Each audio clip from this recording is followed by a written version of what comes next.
Olá, você já ouviu falar sobre psicologia positiva? Bom, esse é o tema do programa Nossa Saúde de hoje. Vamos saber como funciona essa área da psicologia, que tipos de benefícios ela pode trazer para a sociedade e como podemos ser mais felizes. Você vai conhecer também o trabalho desenvolvido pelo Laboratório de Psicologia Positiva nas organizações e no trabalho, laboratório esse que pertence à Universidade Federal de Santa Catarina. Então, fique com a gente.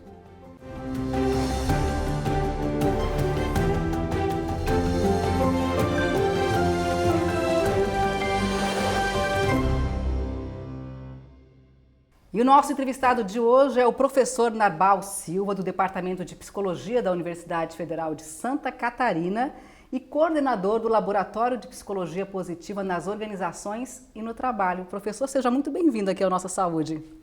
Muito grato pelo convite e é uma satisfação estar aqui no programa para poder fazer alguns esclarecimentos a respeito da psicologia positiva e as suas contribuições para as pessoas de modo geral. Maravilha, professor. Vamos começar então explicando, o que é a psicologia positiva, por favor. A psicologia positiva ela tem sido definida como a ciência do otimismo, alguns falam como a ciência da felicidade.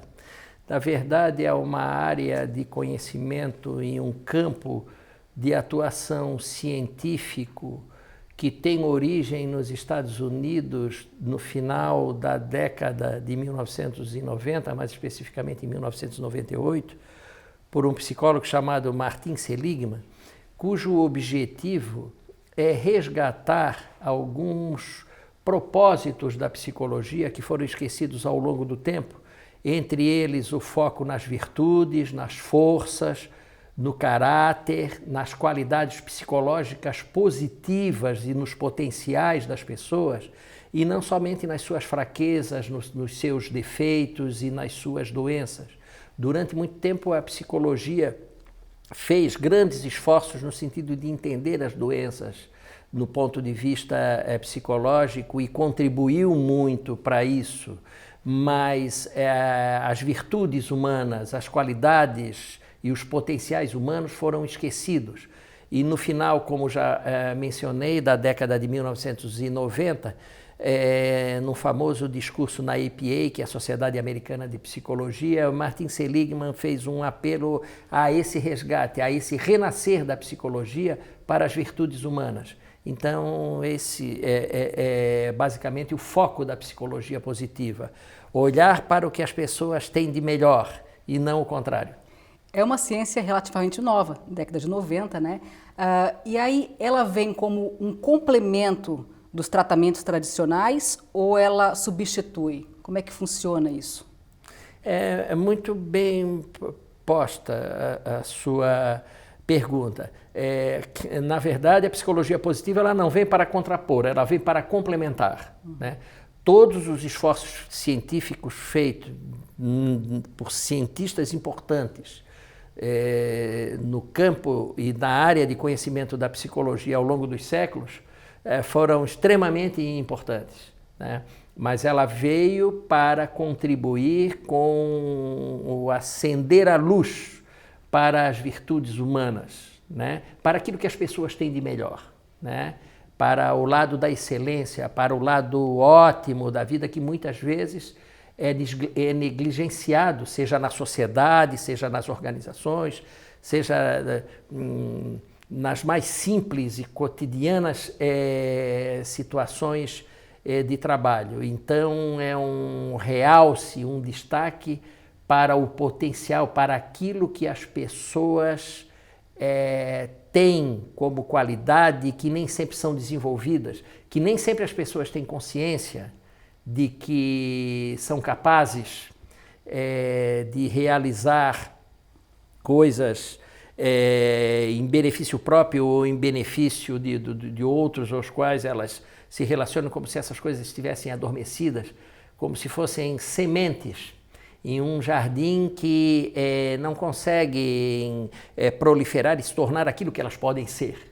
A gente não conhece o nosso verdadeiro potencial, essa é a verdade. E aí a psicologia positiva entra para estimular que as pessoas realmente saibam o poder que elas têm de elas próprias mudarem a vida delas, é isso mais ou menos? Isso, e como também estarem atentas às circunstâncias das suas vidas, às quais elas podem interferir, elas podem influenciar, e aquelas que elas não podem interferir e influenciar, o que é que elas podem fazer em relação a isso? Porque a gente tem muita também mania, às vezes, de terceirizar a felicidade, né? Eu vou ser feliz quando eu tiver um amor, eu vou ser feliz quando eu comprar aquele carro, quando eu comprar aquele apartamento, e na verdade, você é responsável pela sua vida, você não pode colocar a sua felicidade na mão dos outros, porque isso é de tamanha irresponsabilidade, na verdade, claro. Né? Como é que o senhor vê isso? Eu vejo assim, que um fundamento básico, é claro que ao longo da vida nós encontramos muitas pessoas que nos acolhem, que nos ajudam, que nos orientam, mas um princípio básico é que se nós não fizermos por nós na origem, né, na essência, não podemos esperar que os outros façam. Então a gente cria um movimento interessante nesse sentido. E um aspecto que eu quero também destacar e mencionar é de que esse movimento da psicologia positiva tem um entendimento de que o ser humano tem as suas possibilidades, o seu voluntarismo, o seu livre-arbítrio e a sua iniciativa diante das circunstâncias do mundo e pode influenciá-las, tá? E ao mesmo tempo que ele é influenciado por elas, né? Mas nós temos um poder, um potencial enorme que precisa ser desenvolvido. Em psicologia positiva, entre outros conceitos, nós falamos de florescimento. É preciso florescer, né? Que significa se autorrealizar, se tornar aquilo que desejamos efetivamente ser, né? A partir dos propósitos que estabelecemos como relevante para as nossas vidas. Né? Seja a nível pessoal, seja a nível de trabalho, sim. Enfim. E, como é que a psicologia positiva define a felicidade?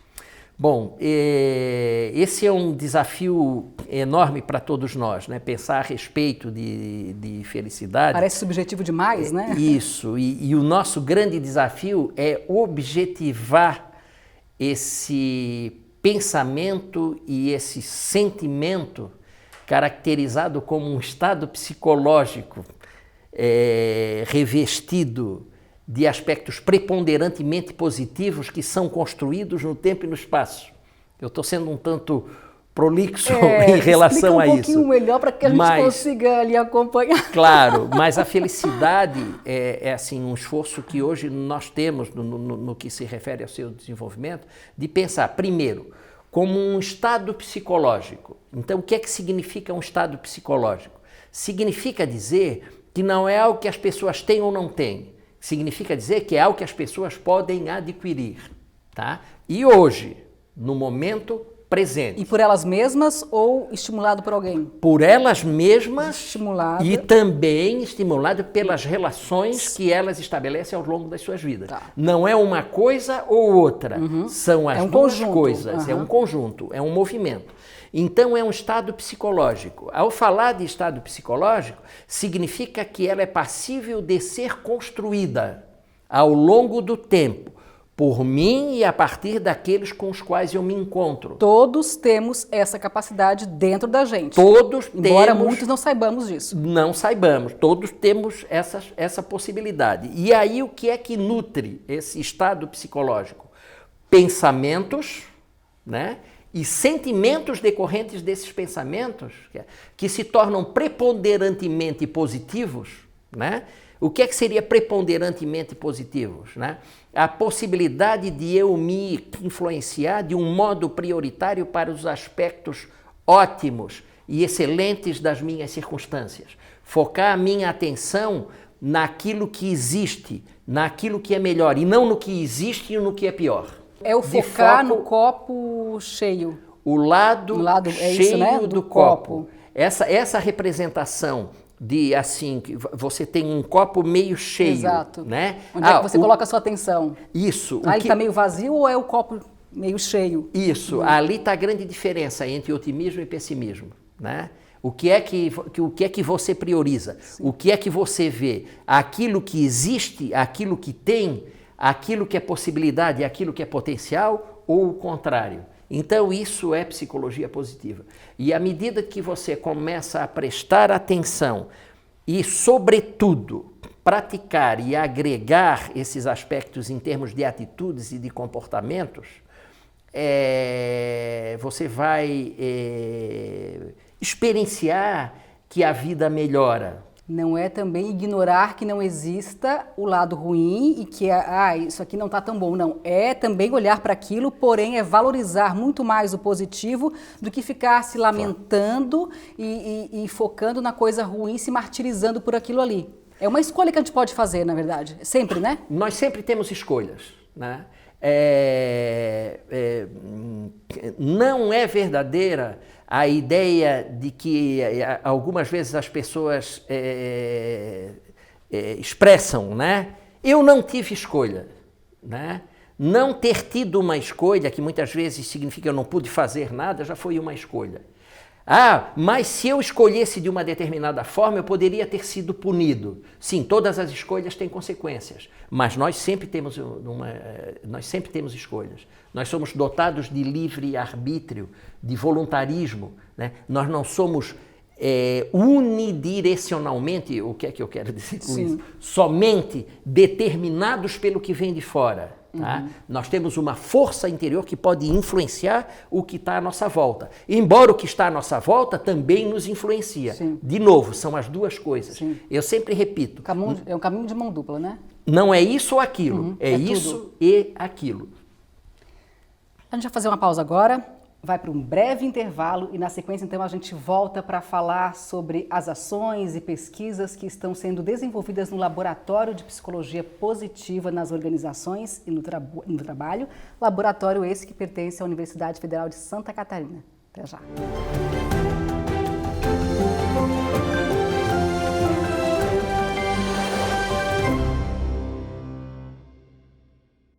Estamos de volta com o Nossa Saúde, que hoje entrevista o professor Narbal Silva. Estamos falando sobre a psicologia positiva.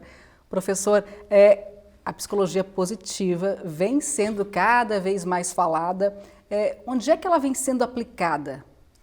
Bom, as possibilidades de aplicação dos conhecimentos em psicologia positiva são amplos, né? Nas escolas, nos hospitais, no ambiente de trabalho, nas comunidades de modo geral e nos consultórios também, nos consultórios, numa perspectiva clínica, né? No âmbito individual e de grupo, existem iniciativas psicoterapêuticas positivas nessa perspectiva clínica de saúde psicológica. E, então, a sua abrangência é muito grande. Eu quero salientar um aspecto para que fique claro, né, que quando nós falamos de positivo, nós não estamos aqui desqualificando o negativo, tá? Agora, o negativo, ele não é contraditório ao positivo, tá? Ele é um complemento ao positivo. Agora, o positivo diante de um negativo, a partir de uma perspectiva, né, de oportunidade, né, de superação, né, e de ultrapassagem de eventuais situações que possam ser obstaculizantes para a vida, elas são extremamente fortalecedoras, tá? Portanto, numa perspectiva positiva, é possível crescer, aprender e se desenvolver, mesmo em situações de grande sofrimento. Professora, a gente vai mudar um pouquinho de assunto para falar sobre o Laboratório de Psicologia Positiva nas organizações no trabalho. Esse laboratório pertence à Universidade Federal de Santa Catarina. O senhor é o coordenador desse espaço. Quando é que ele surgiu e como é que ele funciona? Ele surgiu porque assim, a essência e as bases da psicologia positiva, elas são, entre outros aspectos, nós falamos muito aqui de cognição, que é uma vertente importante, a psicologia cognitiva, né? A força do pensamento, das nossas crenças, das atitudes que nós temos diante da vida e os recursos que a gente guarda dentro de nós e a importância de se tornar consciente deles.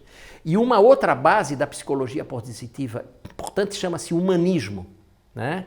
Que é a importância de se dar atenção àquilo que as pessoas querem, o que as pessoas esperam, o que as pessoas necessitam, que são esses aspectos que vão dar sentido ao que nós chamamos de humanização no ambiente de trabalho. E eu sempre tive essa identificação, né, ideológica, científica e de conhecimento com essas posições. Em 2014, eu fui fazer pós-doutorado em Psicologia Positiva na Universidade Federal do Rio Grande do Sul, no laboratório de medidas que é coordenado pelo professor Cláudio Rutz e que é uma referência em psicologia positiva no país. E fui para lá para desenvolver, com o objetivo de aprender a desenvolver uma escala, um instrumento de pesquisa sobre felicidade no trabalho. Fiz esse trabalho lá, retornei para a Universidade Federal de Santa Catarina e um dos objetivos do meu pós-doutorado era a criação de um laboratório. Em 2015 o laboratório cria-se oficialmente, embora já desde 2011 Sim. ele estava na marginalidade, digamos assim, ele se oficializa desde 2015 e de lá para cá nós não paramos mais. Inclusive a nossa repórter, a Michele Todescato, professora, ela foi até a Universidade Federal de Santa Catarina e ela foi lá conhecer então esse projeto sobre o qual o professor estava falando e a gente vai dar uma olhadinha na reportagem agora. É numa sala de aula que o grupo se reúne. Sentados lado a lado, eles aprendem sobre temas relacionados à psicologia positiva. O aprendizado é de forma vivencial. Aqui todos compartilham histórias e realizam estratégias e atividades que despertam os sentidos. A sala ganha cartazes, cores e tem até música. Conhecer as manhãs, o sabor das massas e das maçãs.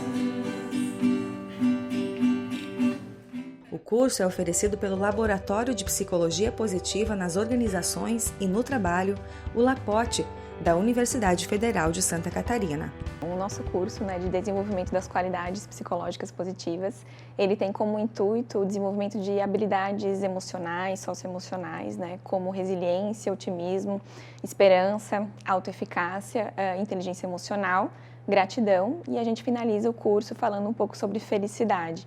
Então, a nossa ideia é que todas essas habilidades, elas auxiliam para a construção do que a gente chama de felicidade. E tendo como um contexto, o contexto de trabalho, onde é possível também que a gente consiga ser feliz, se realizar, ter bons relacionamentos. O programa é destinado a servidores técnicos e docentes da UFSC. São 2 turmas ao ano. Foi um momento de reflexão, de olhar para mim e revisitar algumas competências comportamentais que estavam adormecidas e refletir o que está bom, o que eu posso melhorar. Foi muito importante nesse sentido. Em geral, o que se percebe é que ao final de cada curso, eles saem daqui com níveis mais altos de resiliência, de esperança, de otimismo e de autoeficácia. Da sala de aula para a vida lá fora. O Jonathan dos Santos é servidor técnico da UFSC há 7 anos.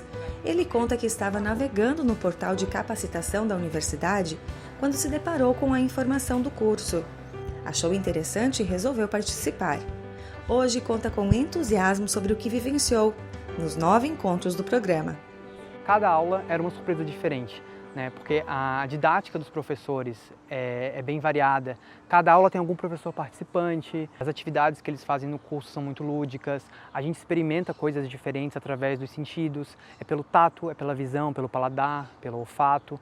Então são diversas formas diferentes de passar esses conteúdos que a gente aprende no curso. Toda essa experiência que a gente teve ali com aqueles professores, com aquela didática deles e aquele grupo tão heterogêneo de alunos, a gente pode levar isso para a vida. Não existe uma fórmula mágica, e que muitas vezes ao ficarmos procurando essas fórmulas, a gente acaba perdendo tempo e foco, né, no que realmente importa. Não é possível se sentir bem sem se colocar em questão, se responsabilizar também por essa construção e entender principalmente que ela é uma construção, né, e não um fim, né, não um lugar onde a gente quer chegar, mas é aproveitar o caminho. É preciso amor para poder dançar, é preciso paz para poder sorrir, é preciso a chuva para florir. Professora, a gente viu ali a Thaís, né? Ela fala então que a felicidade não é uma mágica e que sim, a gente deve aproveitar a caminhada, é isso? Aproveitar a caminhada, porque esse estado psicológico ele é construído e, sobretudo, construído por cada um, no tempo presente, né? Mas sempre com sentido. É importante encontrar sentido para a existência. Professor, infelizmente a gente está terminando o nosso tempo na entrevista. Eu previ isso. Para terminar, infelizmente, a gente poderia conversar horas, né? Claro, sobre esse claro. tema bastante rico. Então, para terminar, né? Como que as pessoas podem ser mais felizes no seu dia a dia? Primeiro ponto, cuidarem do seu físico, cuidarem do seu psíquico, né? Experienciarem, terem abertura para experienciar situações novas e agregadoras, leituras, cinema, viagem. Menos celular e mais relação, né? Menos celular e mais relação. Os estudos no Reino Unido mostram que o apego obsessivo aos telefones celulares estão tornando as pessoas cada vez mais ansiosas e cada vez com menos foco, perdendo foco. Tristes, depressivas. Isso, porque entram num ambiente virtual que a gente viu naquele filme de ficção chamado Matrix, onde você já não sabe mais o que é realidade e o que é virtualidade, né? E esse é um aspecto extremamente preocupante. As pessoas precisam também, segundo ponto, buscar boas relações que efetivamente agreguem valor para as suas vidas, pessoais e profissionais, né? Os vínculos são importantes, né? Vínculos com filhos, vínculo com cônjuge, vínculos com amigos, vínculos profícuos que agreguem valor, né? As pessoas precisam valorizar a materialidade, mas a materialidade tendo como parâmetro e critério a necessidade. Aquilo que me basta, aquilo que é necessário para me deixar confortável, tá? Se essa calça ela me faz bem, esse tênis me faz bem, esse relógio é importante que eu use, né? Isso tem um impacto efetivo na minha autoestima, no meu autoconceito, né? E por fim, né, é importante trabalhar e desenvolver a dimensão espiritual, como nós chamamos também de transcendental, encontrar propósito, encontrar sentido para a vida, para a existência, né? Em qualquer âmbito da vida e sobretudo no trabalho, né? Um trabalho que dê sentido. Acho que são buscas importantes que criarão os potenciais, as possibilidades necessárias para que possamos usufruir de estados psicológicos mais felizes. Não é difícil, porém temos que agir, né? Sim. Ela não cai de graça, de paraquedas, né? É uma construção, né, que depende muito de nós, do nosso voluntarismo, do movimento que cada um de nós faz diante da vida, né? E o refluxo disso tudo, desse contexto, diante de nós. Professor, muitíssimo obrigada por tanta informação, pelos esclarecimentos e por estar aqui com a gente. É uma satisfação enorme, me deixou muito feliz o convite e a iniciativa de que pudéssemos vir aqui mostrar um pouco da psicologia positiva, o trabalho da psicologia positiva nas organizações e no trabalho e em outros espaços de vida que vem sendo desenvolvido na Universidade Federal de Santa Catarina e que, para a nossa grande, assim, eu diria, gratificação, tem sido cada vez mais reconhecido no cenário nacional e até internacional, eu diria, a partir das relações que temos estabelecidos na Espanha e em Portugal em função disso. por meio do nosso laboratório. Parabéns pelo trabalho do senhor e de toda a equipe, né, que trabalha a psicologia positiva e que vem trazendo esse tema à tona e ajudando tantas pessoas a serem mais felizes. Muito obrigada. A gratidão é minha. E assim então a gente vai encerrando o programa Nossa Saúde de hoje, que falou sobre psicologia positiva. A você, muito obrigada pela audiência e até a próxima.